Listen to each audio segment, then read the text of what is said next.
पुराने समय की बात है। एक जंगल में सपेरों का एक झुंड जा रहा था। वे एक पेड़ की छाया में आराम करने बैठे। उस पेड़ के पास सांपों का एक बिल था। एक सपेरे ने पहचान लिया कि इसमें सांप हो सकता है।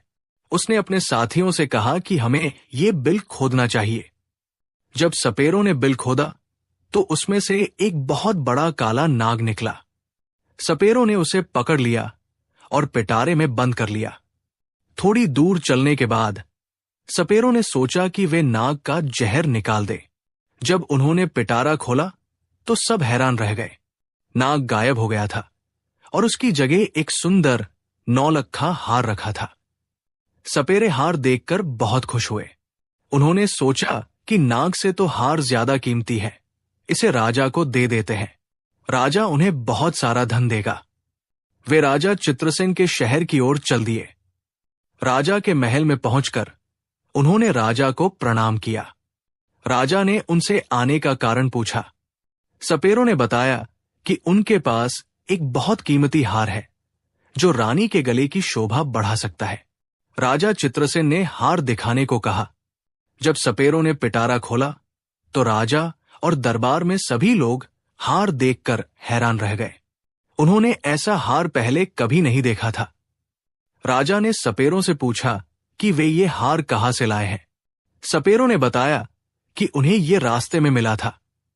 राजा ने हार स्वीकार कर लिया और सपेरों को इनाम देकर विदा किया। राजा ने हार वाला पिटारा अपने पास रख लिया। शाम को जब राजा महल में गया तो उसने रानी को हार दिखाते हुए कहा कि वो उसके लिए एक सुंदर उपहार लाया है। रानी ने पिटारा खोला तो उसमें एक बहुत सुंदर छोटा बच्चा सो रहा था। बच्चा इतना सुंदर था कि रानी उसे देखती रह गई। राजा को रानी की बात पर भरोसा नहीं हुआ। उसने खुद देखा तो सच में हार की जगह बच्चा था। राजा और रानी बहुत खुश हुए क्योंकि वे हमेशा संतान के बारे में सोचते रहते थे। उन्होंने सोचा कि ये बच्चा भगवान ने दिया है और वे इसे अपना बच्चा मानकर पालेंगे। कुछ दासियां उनकी बातें सुन रही थी। रानी ने पूछा कि ये बच्चा किसने दिया है। राजा ने बताया कि सपेरे एक नौलखा हार लेकर आए थे जो महल आते आते सुंदर बच्चे में बदल गया। उसी दिन से राजा और रानी उस बच्चे को अपने बेटे की तरह पालने लगे। एक दिन राजा ने दरबार में घोषणा की कि रानी के गर्भ से एक सुंदर बेटे ने जन्म लिया है। प्रजा में खुशी छा गई और पूरे नगर में उत्सव मनाया गया। धीरे धीरे वो लड़का बड़ा हुआ और जवान हो गया। जब वो शादी के लायक हुआ तो राजा ने रानी से उसके विवाह की बात की। रानी भी इस बात से खुश थी। राजा चित्रसेन के राज्य के पास एक और राज्य था जिसके राजा का नाम जयंत था। उनकी एक बहुत सुंदर बेटी थी जिसका नाम बजंती था। बजंती को राजा ने सभी विद्याओं का ज्ञान दिलाया था, इसलिए वो 16 विद्याओं को जानती थी। राजा जयंत भी अपनी बेटी का विवाह करना चाहते थे। उन्होंने राजपुरोहित को बुलाकर अपनी बेटी के लिए योग्य वर ढूंढने के लिए भेजा। पुरोहित कई राज्यों में घूमा, लेकिन उसे बजंती के समान तेजस्वी राजकुमार नहीं मिला। घूमते घूमते वो राजा चित्रसेन के राज्य में पहुंचा। राजा चित्रसेन के दरबार में पुरोहित का आगमन हुआ। राजा समझ गए कि ये किसी राजा की बेटी का रिश्ता लेकर आए हैं। पुरोहित ने बताया कि वो राजा जयंत का पुरोहित है और उनकी बेटी बजंती का टीका लेकर आया है। उसने सुना था कि राजा चित्रसेन का राजकुमार भी विवाह के योग्य हो गया है। राजा चित्रसेन ने अपने बेटे को पुरोहित को दिखाया।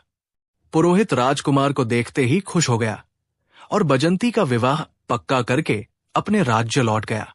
कुछ दिनों बाद जब विवाह का उचित समय आया तो राजा चित्रसेन अपने बेटे को दूल्हा बनाकर राजा जयंत के यहां बारात लेकर पहुंचे। राजा जयंत ने उनका खूब स्वागत किया और अपनी बेटी का विवाह राजकुमार के साथ कर दिया। विवाह के बाद राजा चित्रसेन अपनी राजधानी लौट आए। धीरे धीरे और समय बीता। एक दिन रानी ने राजा से कहा कि अब उन्हें राज्य की बागडोर अपने बेटे को सौंप देनी चाहिए। राजा चित्रसेन ने अपने बेटे को युवराज घोषित कर दिया। राजकुमार बहुत अच्छे से राज्य चलाने लगा। एक दिन राजकुमारी बजंती को उसकी दासी ने कहा कि वह राजकुमार से पूछे कि उसके माता पिता कौन हैं। दासी की बात सुनकर बजंती को आश्चर्य हुआ। दासी ने कहा कि राजकुमार महाराज चित्रसेन के बेटे नहीं हैं। राजकुमारी बजंती के मन में भी अपने पति को लेकर शक होने लगा। उसने सोचा कि शाम को जब राजकुमार महल में आएंगे तो वो उनसे ये बात जरूर पूछेगी। जब राजकुमार शाम को महल में आए तो बजंती ने उनसे पूछा कि उनके माता पिता कौन हैं और वे किस राजवंश के हैं।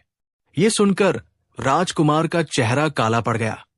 उन्होंने कहा कि वह महाराज चित्रसेन के बेटे हैं, लेकिन बजंती नहीं मानी और सच बताने को कहा। मां गंगा की कसम दी, राजकुमार धर्म संकट में पड़ गए। उन्होंने सोचा कि किसी ने उसके मन में ये सवाल पैदा किया है। राजकुमार ने अपनी पत्नी को बहुत समझाया कि वो महाराज का ही बेटा है, लेकिन राजकुमारी जिद पर अड़ गई। उसने कहा कि अगर वो नहीं बताएगा तो वो भोजन नहीं करेगी। राजकुमार सोचने लगे कि उन्हें सब कुछ बताना ही पड़ेगा। राजकुमार ने बार बार अपनी पत्नी से कहा कि मान जाओ, अभी भी समय है, मुझसे ये बात मत पूछो वरना बहुत पछताओगी। लेकिन राजकुमारी जिद्दी करके बैठ गई। राजकुमार ने कहा कि अगर नहीं मानती हो तो ठीक है, हम कल महल से बाहर वन विहार के लिए चलेंगे और वहां चलकर मैं तुम्हें सब कुछ बता दूंगा। अगले दिन राजकुमार और बजंती रथ में बैठकर वन विहार करने का बहाना करके महल से निकले और एक नदी के किनारे आ गए। राजकुमारी बजंती ने पूछा कि वो उसे नदी के पास क्यों लाए हैं, क्या इस नदी से उनका कोई संबंध है। राजकुमार ने फिर से कहा कि मान जाओ और मुझसे मेरे वंश के बारे में मत पूछो वरना तुम्हें बहुत पछताना पड़ेगा। लेकिन राजकुमारी नहीं मानी। राजकुमार ने नदी में उतरकर जल के बीच पहुंच गए और कहा कि रानी, अभी भी समय है, तुम मुझसे ये बात मत पूछो, अभी कुछ नहीं बिगड़ा है। लेकिन राजकुमारी ने कहा कि चाहे कुछ भी हो जाए वो ये बात पूछ कर ही रहेगी। राजकुमार नदी के और गहरे जल में पहुंच गए।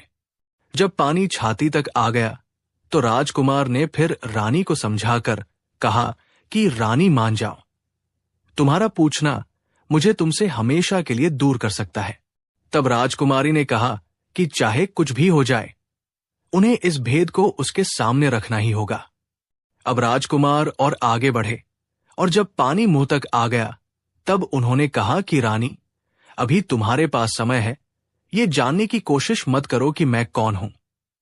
परंतु रानी नहीं मानी।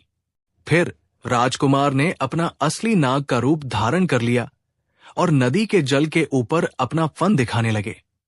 और अपना फन दिखाने के बाद वे नदी के अंदर समा गए और फिर बाहर निकलकर नहीं आए।